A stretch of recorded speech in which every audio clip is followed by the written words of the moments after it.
नमस्कार, कार्यक्रम कल 24 मा स्वागत छ। म राजीव खत्री। 23 जुन 2022 मा बंगलादेशमा एउटा पुल निर्माण पूरा भयो।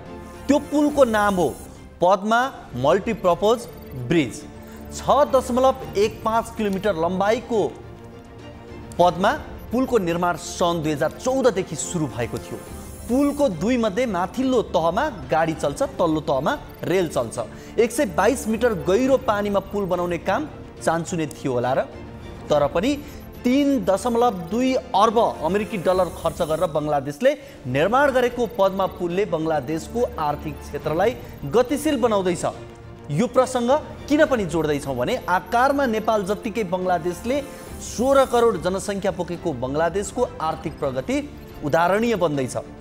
भौतिक पूर्वाधार वा ठूला प्रोजेक्टहरू बंगलादेशले फटाफट पूरा गरिरहेका छन् भने हाम्रो नेपालमा राष्ट्रिय गौरवका आयोजनाहरू किन 2 दशकसम्ममा पनि पूरा हुँदैनन्? बंगलादेश र नेपालको अवस्था लगभग उस्तै हो।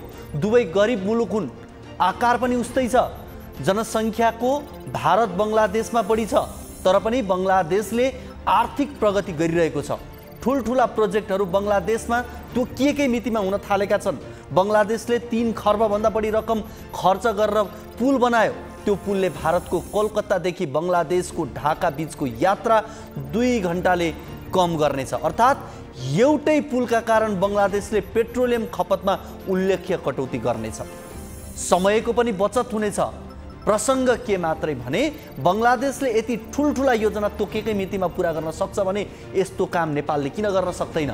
बंगलादेश दक्षिण एसियाको आर्थिक हब बनिरहेको छ। वैदेशिक लगानी भारतमा भन्दा बंगलादेशमा प्रभाव हुन थालेको छ।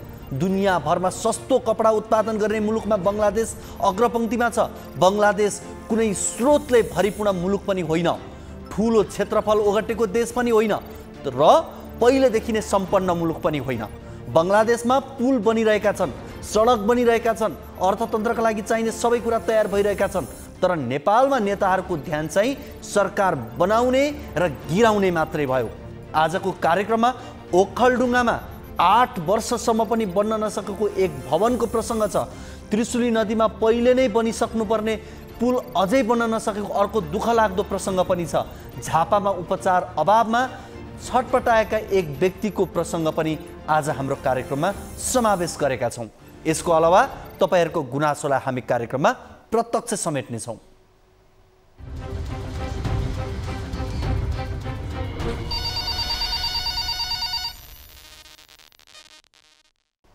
कार्यक्रममा हामी तपाईको समस्या गुनासो अभिव्यक्तिहरूलाई कार्यक्रममा लिन्छौँ। तपाईको कुनै पनि समस्या जिज्ञासा अभिव्यक्तिहरू छन् भने हामीलाई फोन गर्न सक्नुहुनेछ। सम्पर्कका लागि हाम्रो टोल फ्री नम्बर 16600112 424, त्यसैगरी एनसेल नम्बर 98015724 र भाइबर नम्बर 9884 011 037 मा कल गर्न सक्नुहुनेछ। तपाईलाई फोन या भाइबर जुन माध्यम सही लाग्छ त्यही माध्यम उपयोग गरेर कार्यक्रममा आउनुहोला। यति बेला भने हामीसँग कोही दर्शक आफ्नो समस्या जिज्ञासा अभिव्यक्ति के छ लिएर आउनु भएको छ, उहाँसँग हामी कुराकानी गर्छौं।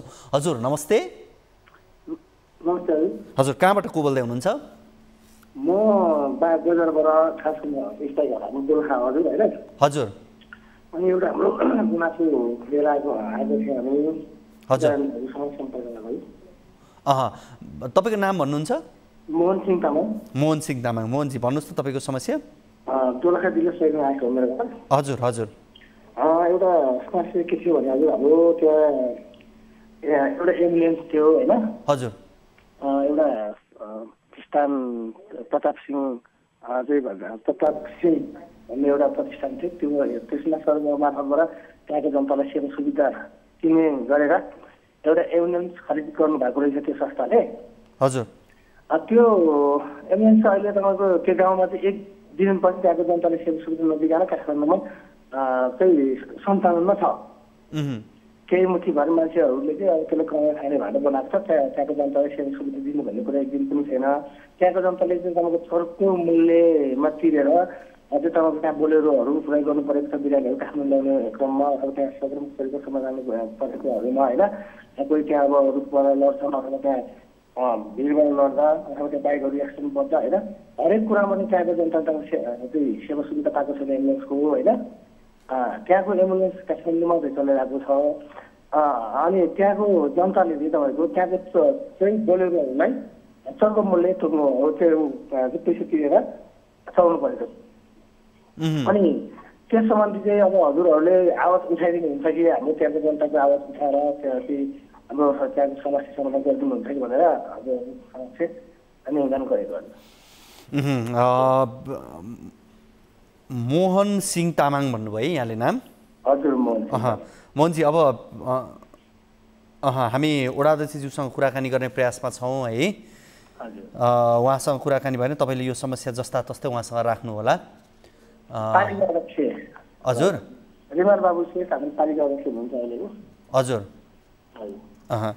यो मैले अलिकति तपाईँको समस्या चाहिँ क्लियर रूपमा चाहिँ आफूले बुझ्न सकेको छैन, तर पनि दर्शकहरूले पक्कै बुझ्नुभयो होला भन्ने मलाई लागेको छ। अलिकति यहाँ फोनमा समस्या भएको मैले महसुस गरेको छु, तर पनि तपाईँलाई हामी वडा अध्यक्षसँग उहाँसँग जोड्ने प्रयास गर्छौँ। यो एम्बुलेन्स चाहिँ कसले दिएको हो? यो प्रतिष्ठान भन्ने संस्थाले चाहिँ तपाईँको त्यहाँ यो भन्दा छुटमा त्यहाँको जनताले सेवा सुविधा दिन्छ भनेर हेल्प गरेको। कति लिन्छ पैसा चाहिँ? कति लिन्छन् पैसा चाहिँ त्यहाँको त्यो संस्थाले चाहिँ तपाईँको अब भैसा छुट गर्ने त्यो 10 लाख जति पर्दो रहेछ। ए भनेको महँगो शुल्क लिइरहेको छ। संस्थाको नाम चाहिँ यहाँले के भन्नुभएको थियो? प्रताप सिंह। प्रताप सिंह। यो चाहिँ उही दोलखामै छ यो सञ्चालित? त्यहाँको चाहिँ तपाईँको कार्यालय चाहिँ तपाईँको त्यहाँ सरकार विषय वार्ड नम्बर 6 मा रहेको छ। ठिक छ, हामी सम्बन्धित वडाका वडा अध्यक्षज्यूसँग यहाँ कुराकानी गर्ने प्रयास गरिरहेका छौँ। उहाँसँग कुराकानी भएको खण्डमा यस सम्बन्धमा हामी जिज्ञासा राख्छौँ। अब एम्बुलेन्स आम सर्वसाधारणका लागि सहुलियतमूल शुल्कमा उपचार गर्न सहज होस् भनेर दिएको हुन्छ। अब सङ्घ संस्थाले त्यही हिसाबले नै चलाएका हुन्छन्, तर अब यो कमाउने हिसाबले चलाइयो भने यसले पक्कै राम्रो सन्देश त दिँदैन। यति बेला तपाईँले हामीलाई जो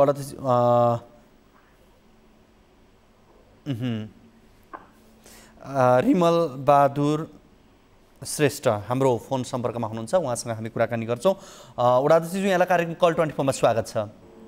धन्यवाद हजुर। हामीसँग मोहन सिंह तामाङ हुनुहुन्छ। उहाँको जिज्ञासा, उहाँको समस्या उहाँले राख्नुभएको चाहिँ यो वडामा प्रताप सिंह भन्ने एउटा संस्थाले एम्बुलेन्स सञ्चालन गरेको छ। अब यसले यो स्थानीयहरूलाई लाभ मिलोस् भनेरै अब यो एम्बुलेन्स सञ्चालन गरिएको होला, तर यति महँगो छ कि एकदमै सर्वसाधारणहरूलाई समस्या भयो, एकदमै महँगो शुल्क लिन्छ यो संस्थाले भन्ने उहाँको गुनासो छ। वडा अध्यक्षज्यूलाई यो कुरा कतिको जानकारी छ? नै हजुर, संस्थाले होइन, त्यहाँको चाहिँ तपाईँको एम्बुलेन्स चाहिँ काठमाडौँ सञ्चालन भएको होइन। एम्बुलेन्स फेरि भन्नु त हजुर, एकचोटि मैले राम्रो बुझिनँ, टावरै राम्रो आइरहेको। एम्बुलेन्स कसले सञ्चालन गरेको? त्यो संस्थाले चाहिँ काठमाडौँ सञ्चालन एम्बुलेन्स चाहिँ प्रताप स्मृति नै संस्था हो। ए चलाएको सञ्चालन गरेको चाहिँ पालिकाले नै हो? होइन, उहाँहरूकै संस्था मार्फत भएको हो। हजुर भन्नु। अब यो महँगो छ भन्ने उहाँको गुनासो छ, यो विषयमा जानकारी थियो कि थिएन यहाँलाई? प्रताप स्मृति प्रतिष्ठानले चलाएको एम्बुलेन्स महँगो छ भन्ने कुरा आयो? हो, त्यो त हाम्रो पालिकामा त चलिरहेको छैन। मोहनजी हजुर सर, हजुर सर, मैले के छ भनेलाई त्यो प्रतिष्ठानको त त्यहाँ सेवा सुविधा हाम्रो जनताले पाउनु पर्ने हो होइन?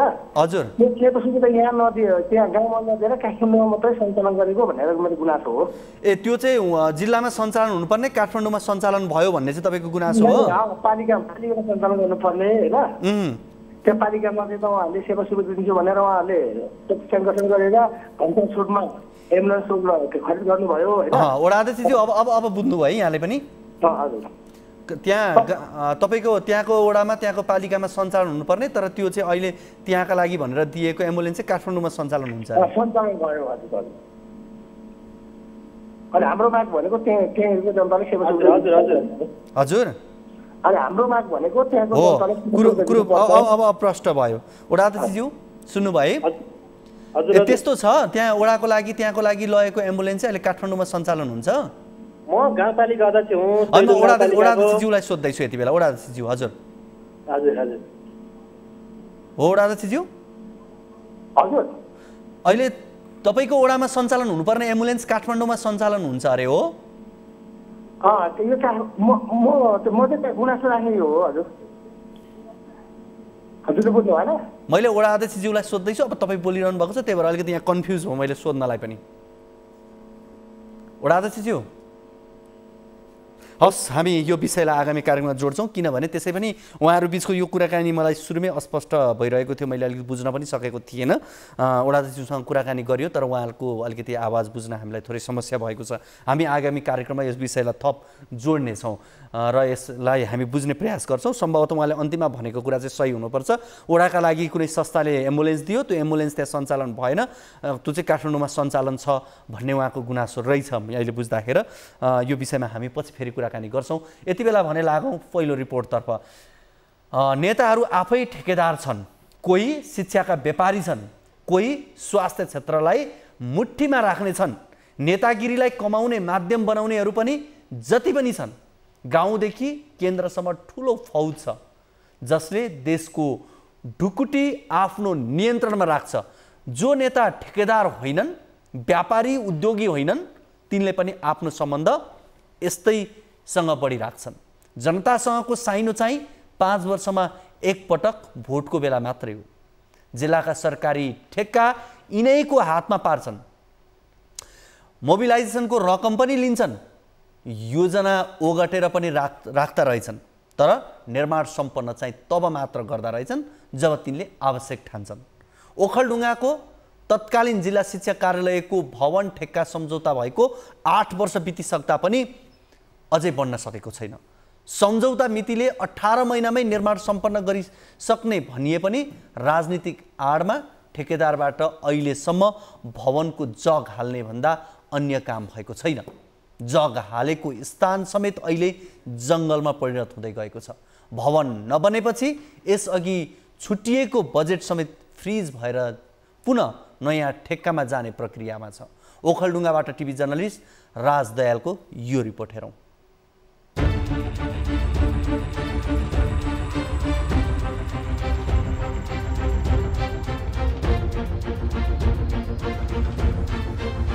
तत्कालीन जिल्ला शिक्षा कार्यालय ओखलढुङ्गाको भवन 8 वर्ष बितिसक्दा पनि बन्न सकेको छैन। 18 महिनामा निर्माणको काम सक्ने गरी 2071 असार 31 गते निर्माण कम्पनी गालुवा पुष्पाञ्जली जेभी र तत्कालीन जिल्ला शिक्षा कार्यालय बीच भ्याट सहित 2,88,67,257 रुपैयाँ 52 पैसामा नयाँ भवन बनाउने सम्झौता भएको थियो। तर पटक पटक म्याद थप गरिएको भए पनि अहिलेसम्म भवनको जग हाल्ने बाहेक अन्य काम अघि बढ्न सकेको छैन। पटक पटक म्याद थप भए पनि निर्माण कम्पनीले काम गरेको छैन। 5 वर्षदेखि न म्याद थपिएको छ न त सरकारले ठेकेदार कम्पनीलाई कारबाही नै गरेको छ। निर्माण कम्पनीका प्रतिनिधि बबी श्रेष्ठलाई नेकपा माओवादी केन्द्रका नेताहरूको संरक्षण रहेको स्थानीयको भनाइ छ। ठेकेदार पक्षले चाहिँ राजनीतिक पावरको अडानमा रहेर लापरवाही गरेको जस्तो देखिन्छ। यो चाहिँ पटक पटक हामीले चाहिँ डेलिगेसन जाँदा पनि सुनाइ नभएको जस्तो लाग्छ। हामी स्थानीय भएर हेर्दा यहाँनिर अहिले बेहाल स्थितिमा यो जङ्गलमा परिणत भएको झारखोड भए जस्तो देखिन्छ। पुरानो कार्यालय भवन भएकै स्थानमा नयाँ भवन बनाउने निर्णय भएको थियो, तर ठेक्का लागेको 6 महिनासम्म कार्यालयले पुरानो भवन नभत्काएको र त्यहाँका सामग्रीहरू लिलामी प्रक्रियामा नलगी सोही स्थानमा राखेको भन्दै निर्माण कम्पनीले 6 महिनासम्म काम गरेन। त्यसपछि पनि भूकम्प, भारतले लगाएको नाकाबन्दी जस्ता कारण देखाउँदै तोकिएको म्यादमा काम गर्न नसकिएको भन्दै म्याद सकिने लाग्दा निर्माण कम्पनीले पटक पटक म्याद थपको प्रस्ताव गरेको थियो। तर कार्यालय म्याद थपको प्रक्रियामा नजाँदा निर्माण कार्य अगाडि बढाउन नसकिएको निर्माण कम्पनीको प्रतिक्रिया छ।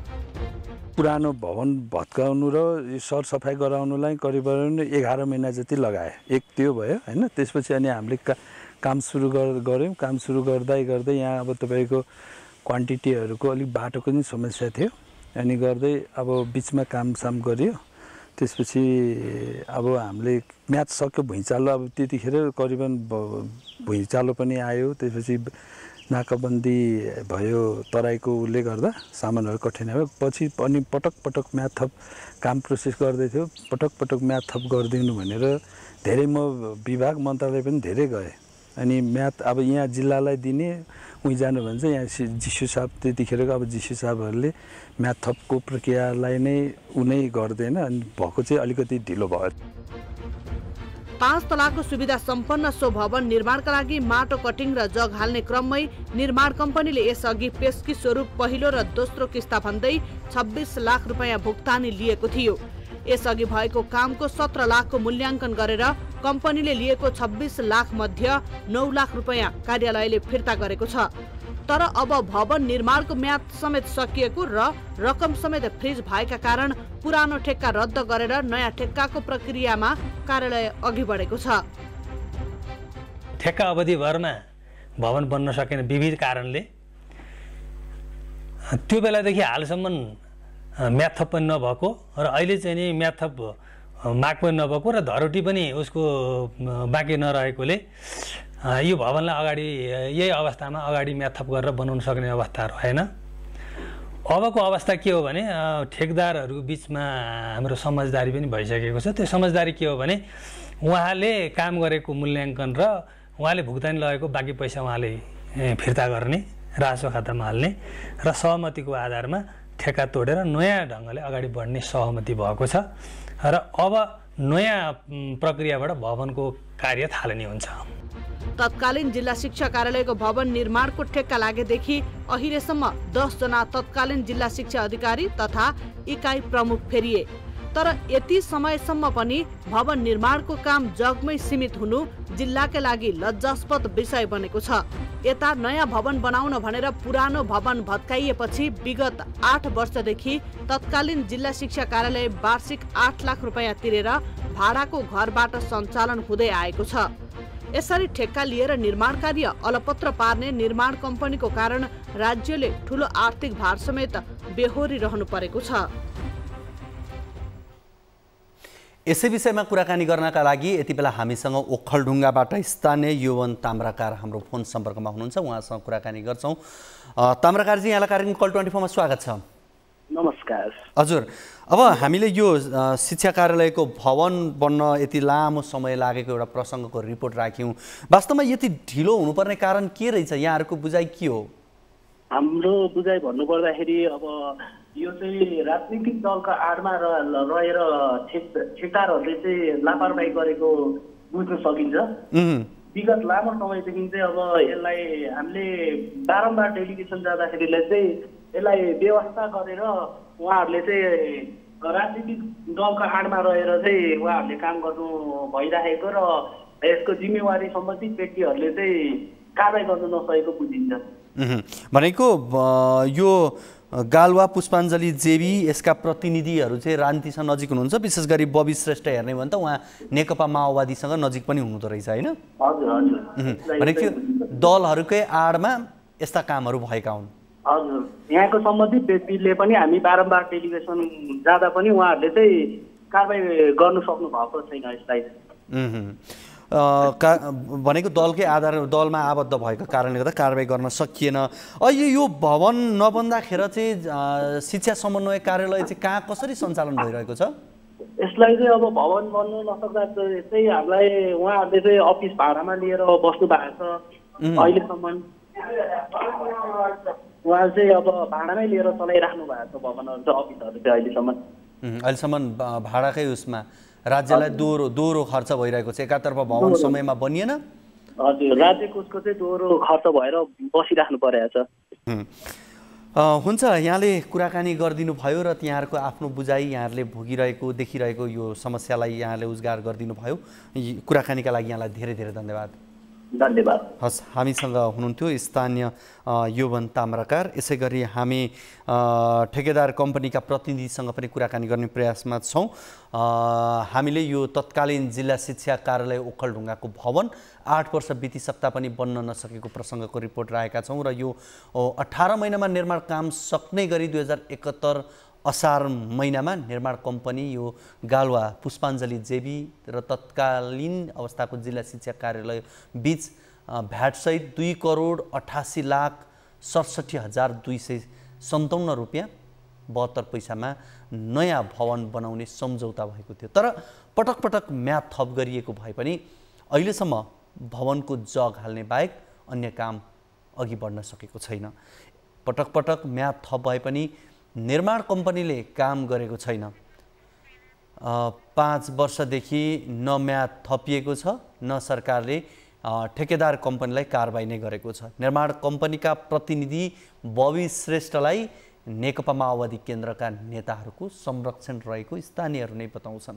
त्यसकारणले गर्दा देशमा यस्ता किसिमका घटनाहरू हुने गरेका छन्। विकास निर्माणका जिम्मा लिने तर काम समयमा सम्पन्न नगर्ने अनि फेरि राजनीतिक आडमा बचाउने यो क्रम रहिरहेको छ। हामीले यो प्रसङ्गको रिपोर्ट, यो ओखलढुङ्गाको प्रसङ्गको रिपोर्ट यहाँहरू बिच राख्यौँ र यस विषयमा हामी थप सम्बन्धित व्यक्तिहरूसँग पनि कुराकानी गर्ने प्रयासमा छौँ। मैले पाएको जानकारी अनुसार यति बेला गालुवा पुष्पाञ्जली जेबीका प्रतिनिधि हामीले बबी श्रेष्ठसँग पनि कुराकानी गर्न खोजेका थियौँ। उहाँको फोन उठेको छैन भन्ने मैले जानकारी पाएको छु र उहाँसँग अझै पनि कुराकानी भएको खण्डमा हामी जोडिने प्रयासमा छौँ। हामी कार्यक्रम कल 24 मा छौँ। कार्यक्रम कल 24 मा विशेष गरी हामी आम नागरिकको समस्या, आम नागरिकका मुद्दासँग केन्द्रित रहेर कुराकानी गर्छौँ। यसमा स्थानीय तहमा हुने विकृति, विसङ्गति, भ्रष्टाचारमाथि केन्द्रित रहेर कुराकानी हामी गर्छौँ र हामीले कार्यक्रम कल 24 मा विशेष गरी हामी अन्य विषयमा ठुला राजनीतिक विषयवस्तुमा भन्दा पनि आम नागरिकसँग जोडिएकै विषयवस्तुमा रहेर कुराकानी गर्छौँ। यहाँहरूको पनि कुनै समस्या जिज्ञासाहरू छन् भने हामीलाई फोन या भाइबरमा कल गर्न सक्नुहुनेछ। हामी तपाईँले राख्नुभएका विषयवस्तुलाई पनि कार्यक्रममा जोड्ने छौँ। यति बेला हामी यहाँ कोही दर्शकहरूसँग पनि जोडिने प्रयासमा छौँ। हामीले यहाँहरूलाई नम्बर पनि उपलब्ध गराइरहेका छौँ। हामीले दिएका नम्बरहरू जुन स्क्रिनमा पनि यहाँहरूले नम्बर देखिरहनु भएको छ त्यो नम्बरहरूमा फोन गरेर आफ्नो समस्या राख्न सक्नुहुनेछ। हाम्रो टोल फ्री नम्बर 1660 01 12 424 रहेको छ र एनसीएल नम्बर 98 015 72 424, भाइबर नम्बर 98 84 011 037 रहेको छ। यति बेला भने हामीसँग कोही दर्शक हाम्रो फोन सम्पर्कमा जोडिनु भएको छ, उहाँसँग कुराकानी गरौँ। हजुर नमस्ते। हजुर नमस्ते सर। हजुर कहाँबाट को बोल्दै हुनुहुन्छ? म हजुर बोल्दैछु। कहाँबाट भन्नुभयो? इन्द्रावती गाउँपालिका वडा नम्बर 7 सिन्धुपाल्चोकबाट। तपाईँको समस्या के होला भन्नुहोस् त? मेरो समस्या चाहिँ यहाँ यो हाम्रो यो बाटो, यो मोटर बाटो, यो हाम्रो यो इन्द्रावती 7बाट यो चौतारा सदरमुकाम जाने बाटोमा यो पेसिफिक इन्जिनियरिङ कम्पनीलाई परेको यो प्रोजेक्ट 3 वर्ष बितिसक्दा पनि उसको यो असार मसान्तसम्म उसको काम सम्पन्न भइसक्यो। जम्मा 50% पनि काम नभएको र यहाँ अब भएको जस्तो उसले अहिलेसम्म काम गरेको र पूर्वाधारले चाहिँ उसलाई काम गरेको अनुसार उसले पैसा दिएको छ र अहिले यो जुन कम्पनी भनेर राखेको छ यहाँ हाम्रै छेउछाउ वरिपरि नै, अनि अहिले यहाँबाट उनीहरू भएको हो कि कोही पनि अहिले इन्जिनियरिङहरू कोही पनि छैन इन्जिनियरहरू। अनि त्यसपछि उनीहरूले चाहिँ आफ्नो मनोनय गर्ने भनेको हामीले भनेको काम पनि नमान्ने, अनि उनीहरू आफै पनि अनि यहाँ भएको जहाँ जस्तो यो हुन्छ नि उनीहरूलाई पनि एकदम पेलिरहेको छ। अनि हाम्रो उता सदरमुकाम पनि नागरिकता बनाउनुहोस् या यहाँ रोजगारीको लागि वा उता कतै जाँदाखेरि पासपोर्ट बनाउनु जाँदाखेरि पनि एकदम समस्या परेको हुँदाखेरि अनि उनीहरूले त्यो कामलाई ध्यान नदिएको र यहाँभन्दा पारी कति 12 किलोमिटरसम्म चाहिँ फेन्सिङ अर्कै कम्पनीले परेको उनीहरूले फेन्सिङ लगभग 80% भन्दा माथि गरिसक्यो र यताको चाहिँ हाम्रो 12 किलोमिटर चाहिँ उनीहरूले त्यति अस्त नगरेको छ। तपाईँको नाम चाहिँ के भन्नुभयो यहाँले? मेरो नाम रवि बैलकोटी। हजुर रवि बैलकोटी। रवि बैलकोटी हजुर। तपाईँ सिन्धुपाल्चोक कुन ठाउँबाट भन्नुभयो यहाँले? इन्द्रावती गाउँपालिका 7। इन्द्रावती गाउँपालिका वडा नम्बर 7बाट। ठिक छ, यति बेला हामीसँग सोही वडाका वडाध्यक्ष हाम्रो फोन सम्पर्कमा हुनुहुन्छ, उहाँसँग हामी कुराकानी गर्छौँ। तपाईँ पनि लाइनमै बस्नु होला है त। वडाध्यक्षज्यू यहाँलाई कार्यक्रम कल 24 मा स्वागत छ। हजुर हामीसँग रवि बैलकोटी पनि हुनुहुन्छ, तपाईँकै वडाबाट हुनुहुन्छ उहाँ। उहाँले समस्या राख्नु भएको चाहिँ विशेष गरी यस वडाबाट सदरमुकाम चौतारा जोडिने सडकको उहाँले समस्या राख्नुभयो। लामो समयदेखि निर्माण हुन सकेन, यो बाटो बनिसक्नुपर्ने धेरै अगाडि थियो तर बनिएन, 50% पनि काम सकिएको छैन, स्थानीयलाई शास्ति भयो भन्ने उहाँको समस्या थियो। अब यो ठेक्का कसले लिएको हो, समयमा किन काम हुन सकेन छ, यहाँहरूको तर्फबाट चाहिँ के प्रयास भएको छ, एकचोटि बताइदिनुहोस् न। धन्यवाद छ जिज्ञासाको लागि, रवि बयलकोटीजीलाई पनि तपाईँलाई पनि। यो चाहिँ हामीले पटक चाहिँ यस्तो ठेकदार कम्पनीसँग हामीले वडा कार्यालयले र गाउँपालिकाले पनि आवश्यक समन्वय गरिराखेका छौँ होइन। यो अहिले खास गरिकन वर्षाको कारणले गर्दाखेरि चाहिँ केही संरचनाहरू बनिसकेको र अनि फेरि त्यसमा चाहिँ फेरि बनाउनु पर्ने समस्याले गर्दाखेरि काम अलिक ढिला भइरहेको छ भन्ने गरी हामीलाई उहाँहरूले ठेकेदार कम्पनीले भनिराखे त्यो जानकारी चाहिँ हामीलाई दिएको छ होइन। त्यसो हुँदा अब अहिले यो वर्षाको कारणले अब धेरै हाम्रो संरचनाहरू म अलिकति मैले यहाँसँग म थोरै जस्तो जिज्ञासा, यो बनिसक्नुपर्ने कहिले थियो? यो बनिसक्नुपर्ने चाहिँ यो असार मसान्त भन्ने हुन्छ। अब यो ठेकेदार कम्पनीहरूले चाहिँ भनेको 2-3 वर्ष अगाडि नै बनाइसक्नु पर्ने थियो यो बाटो। हजुर, यो 1 वर्ष अगाडि नै बनिसक्नु हो।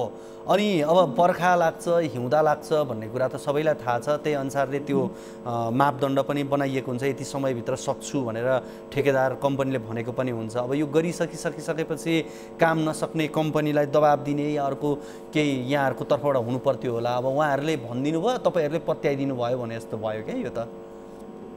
होइन, हामीले पनि कार्यालयको तर्फबाट हामीले पटक ठेकेदारका प्रतिनिधिहरूलाई चाहिँ सम्पर्क गर्ने अनि यही क्रममा बाटो सुचारू गर्नुपर्छ भन्ने हिसाबले हामीले चाहिँ ग्राभेलहरू हाल्न लगाउने, कम्तीमा नि यो अहिले यो ट्र्याक्टरको काम हो होइन, पिच गर्ने नै यो ठुलो टेन्डरको हामीले तत्कालै हुन नसके पनि कम्तीमा नि हाम्रो वडावासीहरूको लागि आवत जावत गर्नको लागि बर्खाभरि पनि गाडी चल्न सक्ने चाहिँ बनाइदिनुहोस् भनेर हामीले धेरै पटक भनिराखेका छौँ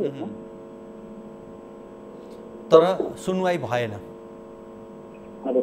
होइन। यो ठेकेदार कम्पनी चाहिँ को हो, कसको कम्पनीले गरेको हो?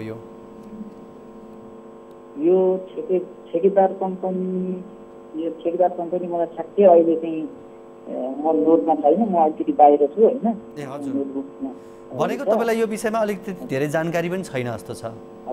अब यसो हो, अब हामी चाहिँ अहिले हालसालै नै निर्वाचित भएर आएको हो, हजुरलाई थाहा छँदैछ। त्यसो हुँदा हामीले यो ठेकेदार कम्पनीको प्रतिनिधिलाई पटक साइडमै पनि भेटेर चाहिँ कुराकानी गरिराखेका छौँ। ठिक छ, अब भर्खरै निर्वाचित भएर आउनुभएको छ, स्थानीयहरूले पनि समस्या राख्नु भएको छ, यहाँ आफै पनि स्थानीय हो पहिलो कुरो त होइन, त्यसपछि जनप्रतिनिधि हो यहाँ, त्यस कारणले गर्दा अब त्यो समस्या यहाँले पनि भोग्नु भएको छ। समस्या समाधानका लागि यहाँहरूको तर्फबाट पहल हुन्छ होइन त? हाम्रो पहल हुन्छ, यसमा अवश्य हुन्छ। हस्, यहाँलाई धेरै धन्यवाद। रविजी, यहाँले पनि कल गरिदिनु भयो, रवि बयलकोटीलाई पनि धेरै धन्यवाद। Thank you. हामीसँग हुनुहुन्थ्यो इन्द्रावती सिन्धुपाल्चोकबाट रवि बयलकोटी हुनुहुन्थ्यो। अब लागौँ अर्को रिपोर्टतर्फ। भौतिक पूर्वाधार विकासका काम समयमा सम्पन्न हुँदैनन् भने यस्तो काम गर्ने निर्माण कम्पनीलाई कारबाही गर्नुपर्छ कि पर्दैन होला?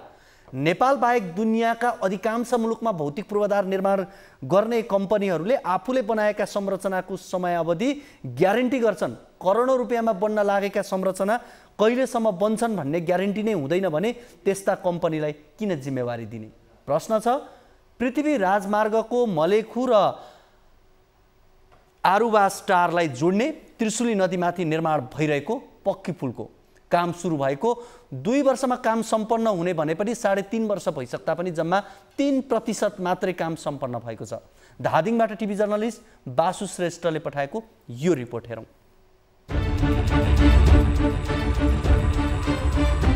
पृथ्वी राजमार्गको मलेखु र आरुवा स्टारलाई जोड्ने त्रिशुली नदीमाथि निर्माण भइरहेको पक्की पुल अलपत्र परेको छ। 2 वर्षभित्र निर्माण सम्पन्न गर्ने गरी 2075 पौष महिनामा शिलान्यास भएको पुलको काम अहिलेसम्म 30% मात्रै भएको छ। धादिङको बेनीघाट रोराङ गाउँपालिका 3 मलेखु र सिद्धलेक गाउँपालिका 4 आरुवा स्टार जोड्ने गरी पुल निर्माणको ठेक्का महावीर नीलगिरी नेशनल जेभीले लिएको थियो। समयमै काम नगर्दा पुल निर्माण अलपत्र भएको स्थानीयको भनाइ छ। ठेक्कापट्टा गर्नुहुने ठेकेदार साहब र इन्जिनियर अनि अरू स्थानीय अब नेतागणहरू भनौँ या सांसदहरू सबैजना जम्मा भएर यसलाई यसरी गर्ने है भनेर त्यति बेला बाचा गरेका थिए। त्यो चाहिँ त्यही दिन मात्रै सीमित हो। पुलका लागि ल्याइएको सामग्रीहरू यत्र तत्र छरिएका छन्। छड लगायतका फलामका सामग्री खिया लाग्न थालेको छ। पुल निर्माण स्थलको बेनीघाट रोराङ तर्फबाट एउटा पिल्लर अलपत्र अवस्थामा ठडिएको छ। त्यस्तै पुलको बीच भएको भकारी पनि ठेकेदारले कमर्सियल सामग्री प्रयोग गर्दा त्रिशुली नदीमा आएको वर्षाको भेलले लथालिङ्ग पारिदिएको छ। उता सिद्धलेक गाउँपालिका तर्फ पनि पिल्लरको डीपीसी बाहेक कुनै पनि काम हुन सकेको छैन।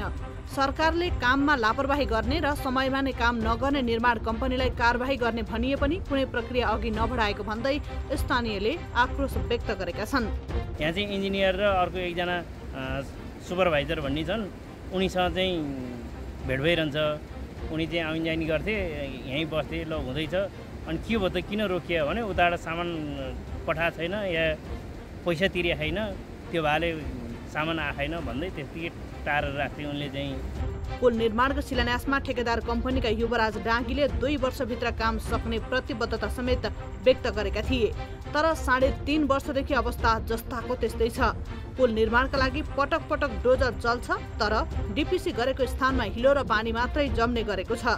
यहाँ पक्की पुल नहुँदा गाउँमा उत्पादन भएका तरकारी बजारसम्म ल्याउन निकै समस्या परेको छ। स्थानीयले बारीमा फलाएको तरकारी बजारसम्म लैजान पनि घण्टौं बोकेर पुर्याउनु पर्ने बाध्यता छ। यदि पक्की पुल निर्माण कार्य समयमा सम्पन्न गर्ने हो भने करिब 500 घरधुरीले राहत पाउने थिए नै पर्यटन प्रबन्धनमा पनि टेवा पुग्ने थियो। त्यसका लागि सम्बन्धित निकायले चासो र चिन्ता देखाउन आवश्यक देखिन्छ। दर्शकवृन्द, यो पृथ्वी राजमार्गको मलेखु र आरुवा बास्टारलाई जोड्ने त्रिशुली नदीमाथि निर्माण भइरहेको पक्की पुल अलपत्र परेको प्रसङ्गको रिपोर्ट यहाँहरू बीच राख्यौँ। 2 वर्षभित्र निर्माण सम्पन्न गर्ने गरी 2075 पौष महिनामा शिलान्यास भएको पुलको काम अहिलेसम्म 3% मात्रै भएको छ। धादिङको बेनीघाट रोराङ गाउँपालिका 3 मलेखु र सिद्धलेक गाउँपालिका 4 आरुवा स्टार जोड्ने गरी पुल निर्माणको ठेक्का महावीर नीलगिरी नेशनल जेभीले लिएको थियो। तर समयमा काम नगर्दा पुल निर्माण अलपत्र भएको प्रसङ्ग छ र यो रिपोर्ट हामीले यहाँ बीच राखिसकेका छौँ। यसै विषयमा कुराकानी गर्नका लागि हामीसँग धादिङबाट टिभी जर्नलिस्ट बासु श्रेष्ठ हाम्रो फोन सम्पर्कमा हुनुहुन्छ। उहाँसँग हामी कुराकानी गर्छौँ। बासुजी, यहाँलाई कार्यक्रम कल 24 मा स्वागत छ। धन्यवाद राजुजी। के छ, अब यो पुलको सन्दर्भमा हामीले रिपोर्ट राख्यौँ, तपाईँ स्थलगत रूपमै गएर यो पुलको बारेमा यहाँले हेर्नुभयो। अब के रहेछ यो पुल समयमा निर्माण हुन नसक्नुका पछाडिका कारणहरू यहाँले के पाउनुभयो? जस्तो यो धादिङको त्रिशुली नदीको यो पुल हो।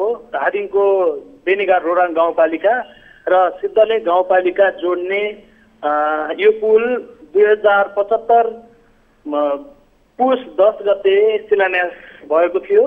जुन पुल 2077 जेठसम्म सम्पन्न गरेर हस्तान्तरण गर्नुपर्ने थियो, तर त्यो काम सम्पन्न भएको छैन।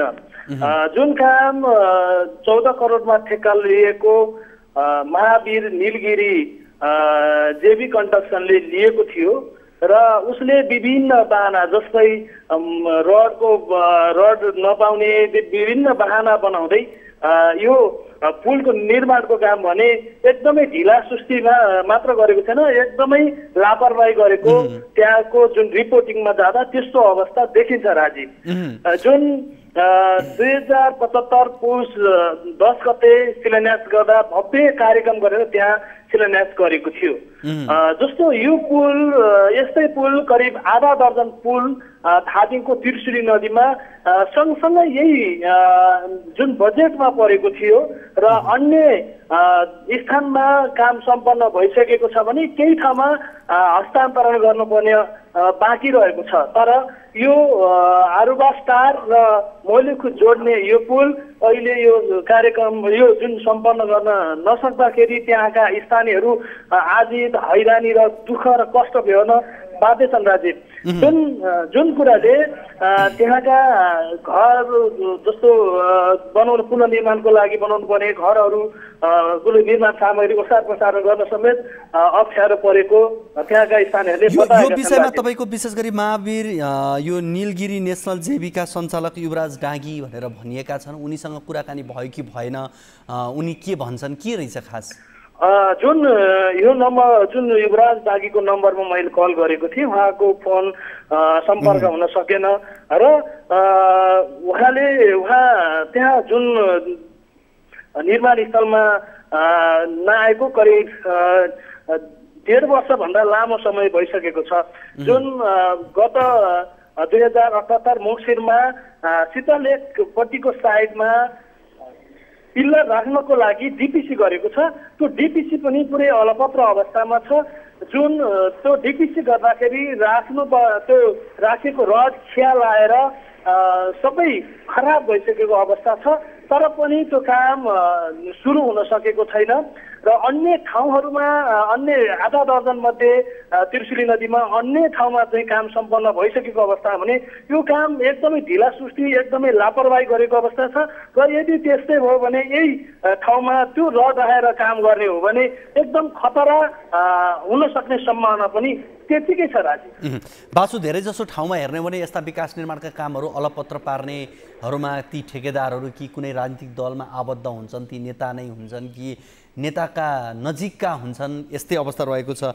युवराज डाँगी भन्ने व्यक्ति जो ठेकेदार कम्पनी जसका कारणले गर्दाखेरि यो पुल अलपत्र परेको छ, हामी एकजना व्यक्तिका नाम लिइरहेका छौँ। हुन त यो कम्पनीसँग जोडिएको विषय र कम्पनीको लापरवाहीका कारणले यो पुल को निर्माण नसकिएका कारणले गर्दा पनि उनको नाम हामीले पटक पटक यहाँ लिएका हौँ।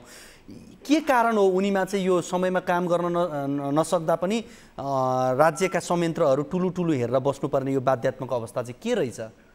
यो जुन ठेकेदारको यो एक नम्बरमा के छ भने मोबिलाइज खर्च रकम दिने, त्यो रकम दिइसकेपछि अन्यत्र स्थानमा पनि उहाँहरूले लगानी गर्ने, त्यसको परिणाम हो जस्तो लाग्छ। जुन हामी रिपोर्टिङ गरिरहने क्रममा जुन हामीले देख्छौँ, उहाँले ठेक्का लिएको कामको उहाँको हेराइले हेर्ने हो भने पक्कै पनि ठेकेदारहरूले काम एउटाको ठेक्का लिने र अन्यत्र लगानी गर्ने, त्यसको परिणाम स्वरूप यो आरुबा स्टार र यो मोलेखु जोड्ने पुलको परिणाम पनि यही हुन सक्छ। किनभने मोबिलाइज खर्च लिएको हुन्छ, त्यो मोबिलाइज खर्च लिएर के काम गरेको जस्तो कामदारहरू राख्ने, मिसिन औजारहरू ल्याउने, तर त्यो कामलाई निरन्तरता नदिनु नै ठेकेदारको एकदम चरम लापरवाही, एक थरी कामको ठेक्का लिएर अन्यत्र ठाउँमा लगानी गर्नुको परिणाम हो। देशैभरि यो अवस्था छ र यो अवस्थाले गर्दा देश विकासको लागि जुन हुनुपर्ने समय अवधिभित्र हुनुपर्ने काम प्रगति छ त्यो हुन सकेको छैन। राजीव, धन्यवाद बासु यो जानकारीका लागि, यो कुराकानीका लागि। हामीसँग हुनुहुन्थ्यो धादिङबाट टिभी जर्नलिस्ट बासु श्रेष्ठ, उहाँसँग हामीले कुराकानी गऱ्यौँ विशेष गरी यो त्रिशुली नदीमा निर्माण भइरहेको एउटा पुलको प्रसङ्ग, पृथ्वी राजमार्ग अन्तर्गतको यो मलेखु र आरुबा स्टारलाई जोड्ने त्रिशुली नदीमाथि निर्माण भइरहेको पुल अलपत्र परेको छ। 2 वर्षभित्रमा निर्माण सम्पन्न भइसक्नुपर्ने 2075 पौष महिनामा शिलान्यास गरेको पुल अहिलेसम्म 3% मात्रै काम सम्पन्न भएको छ भनेर भनिएको छ। यो प्रसङ्गको रिपोर्ट हामीले राख्यौँ र हामीले यसका ठेकेदार कम्पनीका सञ्चालकसँग पनि हामी कुराकानी गर्ने प्रयासमा छौँ। बबी श्रेष्ठ जो यो गालुवा पुष्पाञ्जली जेबीका प्रतिनिधि समेत छन्, बबी श्रेष्ठ, उनीसँग हामी कुराकानी गर्ने प्रयासमा छौँ। हेरौँ सम्भव भएसम्म उनीसँग पनि हामी कुराकानी गर्छौँ। यो पुलहरू किन यसरी अलपत्र पारिन्छन् हुन्छन् भन्ने सन्दर्भमा रहेर र उनी हाम्रो फोन सम्पर्कमा आइरहेको हामीले जानकारी त पाएका छौँ, तर सम्भव भएसम्म हामी कुराकानी गर्ने प्रयासमा छौँ। कार्यक्रम कल 24 मा छौँ। तपाईँको पनि कुनै समस्या जिज्ञासाहरू छन् भने यहाँहरू कार्यक्रममा जोडिन सक्नुहुनेछ। यति बेला हामीसँग बबी श्रेष्ठ हाम्रो फोन सम्पर्कमा जोडिनु भएको छ। बबीजी, यहाँलाई कार्यक्रम कल 24 मा स्वागत छ। हेलो हजुर, बबी श्रेष्ठ म त होइन, कला गर्नुभएको। माफ गर्नु होला युवराजजी। हामीले विशेष गरी यो त्रिशुली नदीमा बनिएको यो मलेखु आरुबा स्टार पुल निर्माण समयमा सम्पन्न भएन भनेर एउटा रिपोर्ट यहाँ प्रसारण गर्यौँ। अब तपाईँको कम्पनीले नै यसको जिम्मेवारी लिएको थियो। 2 वर्षभित्रमा पुल निर्माण गर्नुपर्ने, अब 3.5 वर्षभन्दा बढी भइसक्यो, काम 3% भन्दा माथि हुन सकेको छैन। कारण के होला? हजुर, यो डिजाइन एन्ड बिल्ड अन्तर्गत बनाएको पुल हो होइन। त्यसमा कमसे हामीले 9 महिना डिजाइनको लागि दिएको हुन्छ र मिनिमम 9 देखि 12 महिना, 1 वर्ष पहिलो वर्ष चाहिँ डिजाइनमै जान्छ। अनि त्यहाँदेखि कन्स्ट्रक्सनको टाइम हुन्छ। नर्मल्ली के हो भने यो खालको डिजाइन एन्ड बिल्डमा पहिले सबै सडक विभागले 5 वर्षको टाइम लिएर दिन्थ्यो। हुन त अब हामीले 2.5 वर्ष राख्दा पनि हामीले बिड गऱ्यौँ होइन। तर अब यो पहिले र अहिलेकोमा चाहिँ के भयो भनेदेखि एकदम टाइम स्पान पनि सर्ट भयो। अब कोभिडको कारणले 2 वर्ष पुरै ह्याम्पर भयो होइन काम गर्न। मुख्य सिजनमा अब तपाईँको त्रिशुली, कालीगण्डकी जस्ता ठुल्ठुलो यो हिम नदीहरूमा मङ्सिर पुस माघ नलाइकन खोला घट्दैन, खोला नगरिकन फाउन्डेसनमा काम गर्न सक्ने अवस्थै रह्यो। अब त्यो जब फाउन्डेसनमा काम सुरु गरियो यो 2 वर्ष अगाडि पनि, त्यस पछाडि तपाईँको चैत्र सुरु भएदेखि नै तपाईँको चाहिँ कोभिड सुरु भइहाल्यो। कोभिड सुरु भइसकेपछि अब पुरै लकडाउन भयो। त्यो हिसाबले त्यो वर्ष भएन। अर्को वर्ष पनि त्यस्तै नै भयो। 2 वर्ष त्यसरी नै भयो। यस वर्ष पार्टीको फाउन्डेसन प्लस अब यताको निकालेको छ 2टा फाउन्डेसन। एउटा त क्याप्सुल गरेर चाहिँ एउटा फाउन्डेसनको केही पोर्सन काम भएको छ, अर्को फाउन्डेसन निकालेर माथि जाने क्रममा अस्ति फेरि पार्टी सोचेको छ। अब यही हो समयमा बजेट पनि अलिक कम। अब यो 2 वर्ष गएका 2 वर्षका कुरा गर्यो भने त अब कोभिडलाई एउटा बाहना सबैका लागि एउटा भएको पनि छ। बाहना भन्दा पनि यथार्थै हो नि सर। ठिक छ। तर त्यो यता त अब यो बिचमा 1.5 वर्षमा त यहाँहरूको काम अगाडि बढ्नु पर्छ। अहिले यसपालि अब तपाईँलाई पनि थाहा छ, मेन कुरा अब यो अहिले कन्स्ट्रक्सन होलिडे नै गर्नु पर्यो। पुसदेखि तपाईँको मूल्य वृद्धि लगातार भक्कु भई मेटेरियलको स्कार्सिटी पनि भयो। अब 80 रुपियाँ 85 रुपियाँ पाइने डन्डी 135 रुपियाँसम्म पुग्यो। अब 80 रुपियाँ 75 रुपियाँको डिजेल 170-80 रुपियाँ पुग्यो। त्यो धान्नै नसक्ने भनेको अब तपाईँलाई यो जुन उसमा रेटमा यहाँहरूले काम लिनुभएको थियो त्यो रेटमा अब काम गर्न नसक्ने अवस्थामा यहाँहरू निकै गाह्रो छ। सरकारले त्यसलाई सम्बोधन गर्नु पर्यो। म मात्रै होइन, नेपालका अधिकांश जसले काम गरिराखेका छौँ, जसले अब काम सकेर बस्नु भएको छ व्यवसायीहरू, उहाँहरूलाई केही समस्या भएन। जसले रेगुलर काम गरिरहेको छौँ, अब यो मल्टी इयर प्रोजेक्टहरू काम गरिराख्ने सम्पूर्ण व्यवसायको समस्या यही हो। र त्यही भएर हाम्रो महासङ्घले कन्स्ट्रक्सन होलिडे भन्दा चैत्र महिनामै हामीले चाहिँ सरकारलाई मागमै पनि धेरै गऱ्यौँ, उसमा पनि गऱ्यौँ। उनीहरू हाम्रो नियन्त्रणमा छैन, यो मूल्यवृद्धि अन्तर्राष्ट्रिय मूल्यवृद्धि हो, हामी सक्दैनौँ, तिमीहरू कसरी गर्छौ गर भन्ने। अब त गरे गर नगरे ती मर भनेर त यसरी काम गर्न सक्ने अवस्था रहन्न। अलिअलि केही छैन, थोरै दिनो सानो दिनो काम हुँदा अब यस्ता ठुल्ठुलो प्रोजेक्टहरूमा त तपाईँको त करोड चाहिँ अब मूल्यवृद्धि दिन सक्ने अवस्था छैन। क्यास फ्लो त्यस्तै छ। जम्मा अब तपाईँको 50 लाख 1 करोड प्रोजेक्ट राखिदिया हुन्छ। काम गर्दा एउटा 1.5 करोड 2 करोडको बिल पेश गर्यो भने बिल नदिने, समयमा बिल पाइँदैन, यही त हो नि समस्या। भनेको अब पहिला मङ्सिरमा नलागि अब काम अघि बढाउन सकिएन। अब विगतमा कोरोनाका कारणले काम गर्न सकिएन, त्यस पछाडि अब महँगीका कारणले काम गर्न सकिएन। त्यस कारणले सरकारले सम्बोधन नगरेसम्म सिधा भन्दा प्रष्टसँग भन्दा यो पुल अब अहिलेको यो जुन तरिकाले मूल्य वृद्धि हुँदै गएर अब अहिले अलिकति घट्ने क्रममा त अहिले अलिकति जस्तै डन्डीको दाम अलिकति घटेको छ होइन। त्यो एउटा स्थिर रूपमा आइदियो भनेदेखि जस्तै 100 रुपियाँको रेन्जमा आइदियो भने 5%, 10%, 15% हामीले हेर्ने पनि त्यही त हो नि। 15%सम्मलाई चाहिँ हामीले चाहिँ प्राइसिङ गर्दाखेरि अथवा बिड गर्दाखेरि 15% घटबड हुँदाखेरि पनि हामी गर्न सक्छौँ भन्ने हिसाबले बिड गरिएको हुन्छ। एउटा कुरा चाहिँ जस्तो जुन रेटमा यहाँहरूले त्यतिखेरको बजार भाउ अनुसार जसरी यहाँहरूले त्यो ठेक्का लिनुभयो नि सर, किनभने कम्पनी भनेको त नाफाको लागि हुन्छ, त्यसमा 2 मत रहेन होइन, नाफा घाटाकै लागि हुन्छ, कुरा त्यही नै हो। यदि डन्डीका भाउहरू चाहिँ त्यतिखेर तत्कालीन अवस्थाका मूल्यभन्दा चाहिँ धेरै घटेको थियो भनेदेखि त्यो पैसा राज्यलाई फिर्ता हुन्थ्यो कि हुँदैन थियो? खासमा त्यो दुईटै कुरा छ सर। एउटा हाम्रो कस्तो हो भने पहिले लिमिट चाहिँ के गर्थ्यो भने म्याक्सिमम डन्डीको भाउ बढ्दा यहाँहरूले काम गर्न नसक्ने, घट्दाखेरि चाहिँ फिर्ता हुने हुन्छ कि गर्ने एकदम त्यो छ नि त प्रोभिजन। मूल्य वृद्धि भन्ने एउटा प्राइस एडजस्टमेन्ट भन्ने छ के 15 महिनाभन्दा बढीका नेपाल सरकारले लगाएका अधिकांश सम्पूर्ण ठेकाहरूमा चाहिँ मूल्य वृद्धि दिने, मूल्य वृद्धि भनेको घट्ने या बढ्ने, यदि घट्यो भने घटेको इन्डेक्स अनुसार दिने हो सरकारले हामीलाई पेमेन्ट, बढ्यो भने बढेको दिनु पर्यो। तर बढेको के गरिदियो भनेदेखि सुरुको इनिसियल पिरियड भन्दा पछाडि बढेको प्राइस नदिने भनेर त्यहाँ चाहिँ एउटा फ्रिज गरिदियो क्या इन्डेक्स। त्यो फ्रिज गरेपछि एउटा लिमिटेसन 25% दिएको छ, तर त्यो 25% पनि नदिने अवस्था सिर्जना गरिदियो। जस्तै हामीले 2 वर्षको एग्रिमेन्ट गर्यौँ भने 2 वर्षको त्यो जुन एउटा माइलस्टोनको बिचमा जति जुन मूल्य वृद्धि छ त्योभन्दा पछाडि नदिने, मूल्य वृद्धि नदिने हिसाबले मात्रै अहिले म्याथअप गर्यो सरकारले, तर मूल्य वृद्धि नदिने भनेर म्याथअप गरिदियो क्या। कम्तीमा लिमिटेसन एउटा चाहिँ 25% छ भने 25% सम्मको त दिनु पर्यो नि, त्यो पनि दिएन। त्यसले गर्दा अब के गर्ने, घरबार बेचेर पनि गर्न सक्ने अवस्था रहेन। अब केही मूल्य वृद्धि अब जस्तै अहिले 80 को डन्डी 135-40 भएर सम्भव थिएन। अहिले चाहिँ अलिकति सम्भावना अलिकति देखिएको छ। अहिले यही डन्डीवालासँगै कुरा गरिरहेको थियौँ अहिले। अब अलिक घटेको छ, सम्भावना छ भनिदिनु भएको छ, त्यस कारणले गर्दा पनि स्थानीयलाई पुल बन्ला कि भनेर आशा होइन। पुल त अब मेरो अहिले पनि त्यहाँ स्टक छ, अझै पनि थुप्रै स्टक छ। केही समय अगाडिसम्म त त्यहाँका तपाईँका प्रतिनिधिहरू, तपाईँका कामदारहरू यसो जाने आउने थियो अरे, त्यो त अहिले त्यो पनि छैन होइन। स्थानीय अब त पुल अहिले यो बर्सातमा त हजुरको हुँदै हुँदैन नि, बर्सातमा त को हुन्छ र कामै हुँदै हुँदैन। काम मान्छे 15 जना राखे पनि नराखे पनि 3-4 जना 6 मान्छे पनि अहिले त्यहाँ अपरेटरहरू। हस् कुराकानी गरिदिनु, यहाँलाई धेरै धेरै धन्यवाद। हामीसँग हुनुहुन्थ्यो यही पुल निर्माण, विशेष गरी हामीले यो त्रिशुली नदीको पुलको यो मलेखु आरु बास्टारको पुलको सन्दर्भमा कुराकानी गरेका हौँ र यस पुलका निर्माण व्यवसायीसँग हामीले कुराकानी गरेका हौँ र उहाँसँग बुझ्ने प्रयास हामीले गऱ्यौँ युवराज डाँगीसँग। अब उहाँहरूको बाहना विशेष गरी कोभिड सँगसँगै अब यतिखेर मूल्य वृद्धिका कुराहरू, यी सबै कुराले गर्दा गर्न नसक्ने अवस्था भन्ने उहाँहरूको कुरा छ र अब यसमा राज्यले पनि पक्कै सम्बोधन गर्नुपर्ने केही कुराहरू छन् भने गर्नुपर्ने होला, तर जसरी हेर्दा पनि स्थानीय नै मारमा देखिन्छन्।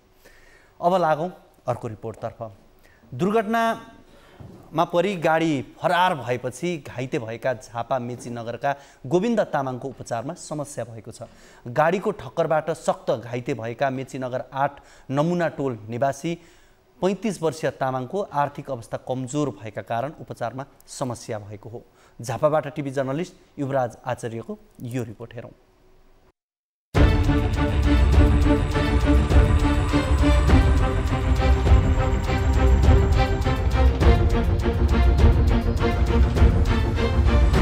झापा मेचीनगरका गोविन्द तामाङलाई गत असार 16 गते साँझ मेचीनगर 8 स्थित गिरी गाउँमा सवारीले ठक्कर दिएर फरार भएको थियो।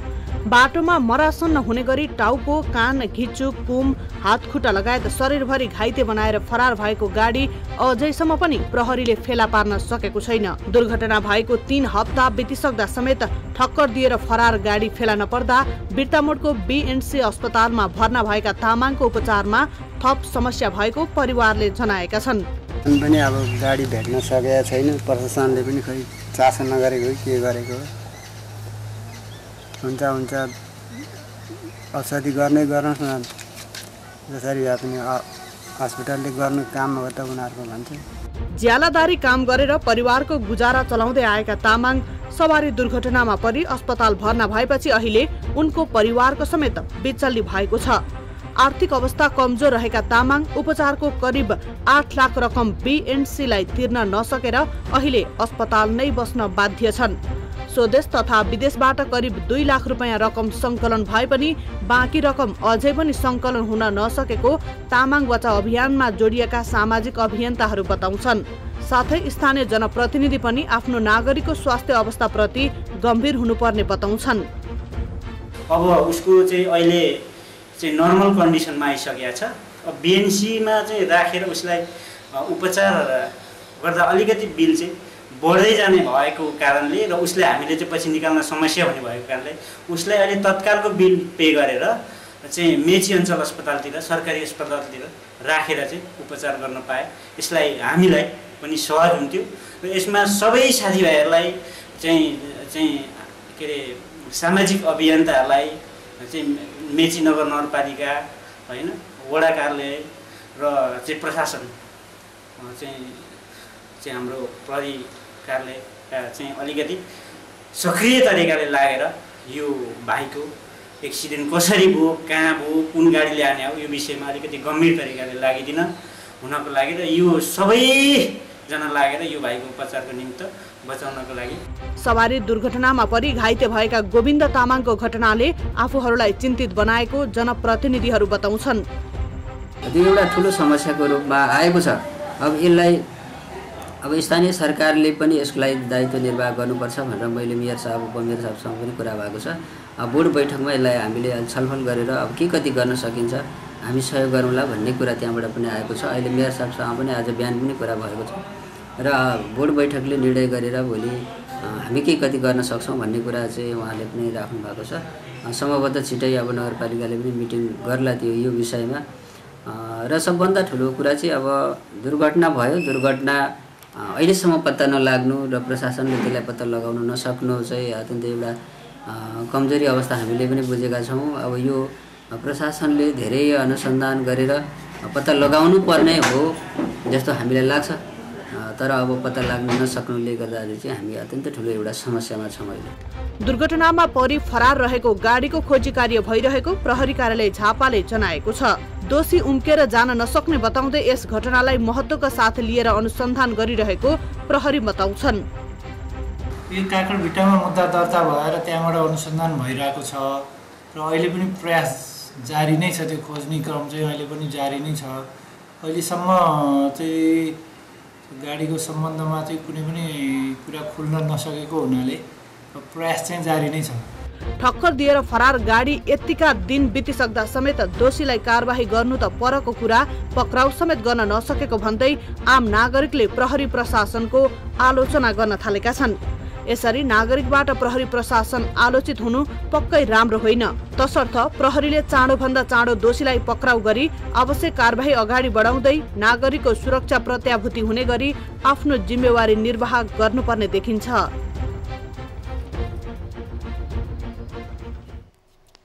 दर्शकवृन्द, हामीले यो रिपोर्ट यस अर्थले पनि यहाँ प्रसारण गरेका हौँ, सहयोगी हातहरूका लागि लक्षित गरेर पनि हामीले यो रिपोर्ट प्रसारण गरेका हौँ भने सम्बन्धित निकायले पनि जुन गाडीले ठक्कर दियो त्यो चाँडोभन्दा चाँडो पत्ता लगाएर त्यसलाई कानुनी दायरामा ल्याउन जरुरी छ भन्ने हिसाबले हामीले यो रिपोर्ट प्रसारण गरेका हौँ। झापा मेची नगरपालिकाका गोविन्द तामाङलाई गत असार 16 गते साँझ मेची नगर 8 स्थित गिरी गाउँमा सवारीले ठक्कर दिएर फरार भएको थियो र बाटोमा मरहान हुने गरी टाउको, कान, त्यस्तै गरी घिच्चु, कुम, हात खुट्टा लगायतका शरीरका विभिन्न ठाउँमा चोटपटक लागेको छ र उनी अहिले पनि उपचार गराइरहेका छन्। उपचार गराउनका लागि उनीसँग जति पैसा हुनुपर्ने हो त्यो नहुँदा अस्पतालमै उनी अझै बस्न बाध्य रहेको यो प्रसङ्गको रिपोर्ट हामीले यहाँहरू बीच राख्यौँ। आजको कार्यक्रमको निर्धारित समय भने सकिसकेको छ। भोलिको कार्यक्रम हामी अन्य विषयहरू सहित उपस्थित हुने नै छौँ। तबसम्मका लागि बिदा दिनुहोस्। हवस् त, नमस्ते।